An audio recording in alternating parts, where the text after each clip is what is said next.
একদিন এক সাহাবী রাদিয়াল্লাহু তাআলা আনহু দারিদ্র্যের কষ্টে বিশ্বনবী মুহাম্মদ সাল্লাল্লাহু আলাইহি ওয়াসাল্লামের দরবারে এসে বললেন, ইয়া রাসূলুল্লাহ, আমার ঘরে কিছুই নেই, আমি ভিক্ষা করতে চাই। প্রিয়নবী মমতার সঙ্গে জিজ্ঞাসা করলেন, তোমার ঘরে কিছুই নাই? সাহাবী বললেন, না, কিছুই নাই। নবী সাল্লাল্লাহু আলাইহি ওয়াসাল্লাম আবার জিজ্ঞাসা করলেন, একদমই কিছুই নাই? তিনি বললেন, হ্যাঁ, একটা জামা আর একটা পানি খাওয়ার জগ আছে।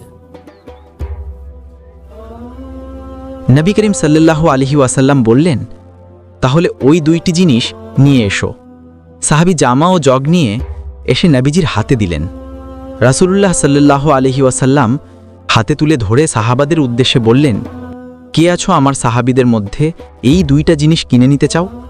এক সাহাবী দাঁড়িয়ে বললেন, এ রাসূলুল্লাহ, আমি 1 দিরহাম দিয়ে কিনতে চাই।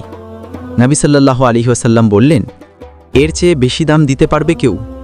অন্য এক সাহাবী বললেন, ইয়া রাসূলুল্লাহ, আমি আপনার সম্মানে 2 দিরহাম দিয়ে কিনে নিতে চাই। নবী করিম সাল্লাল্লাহু আলাইহি ওয়াসাল্লাম জিনিস দুটি তাকে বিক্রি করে দিলেন এবং সেই 2 দিরহাম দরিদ্র সাহাবীর হাতে তুলে দিয়ে বললেন, 1 দিরহাম দিয়ে তোমার পরিবার পরিজনের জন্য খাবার কিনে নাও, আর অন্য দিরহাম দিয়ে একটা কুঠার কিনে নিয়ে এসো। সাহাবী নির্দেশ মতো কুঠার কিনে ফিরে এলেন। নবী করিম সাল্লাল্লাহু আলাইহি ওয়াসাল্লাম স্বহস্তে সেই কুঠারের সঙ্গে কাঠের হাতল লাগিয়ে দিলেন এবং বললেন, এখন যাও, পাহাড়ে গিয়ে কাঠ কেটে জীবিকা অর্জন করো, 10 দিন পর দেখা করো। এই সাহাবী গেলেন, কাঠ কেটে উপার্জন শুরু করলেন। 10 দিন পর ফিরে এসে তিনি নবী করিমের সামনে দাঁড়ালেন, মুখে তৃপ্তির হাসি। নবী করিম সাল্লাল্লাহু আলাইহি ওয়াসাল্লাম তখন বললেন, ভিক্ষা করার চেয়ে এটা তোমার জন্য অনেক উত্তম। নিজের হাতে উপার্জন করা আল্লাহর কাছে সবচেয়ে প্রিয় কাজ।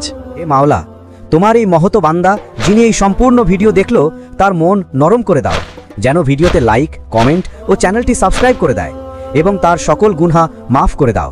তাকে সুস্থভাবে চলার তৌফিক দান করো। আমিন।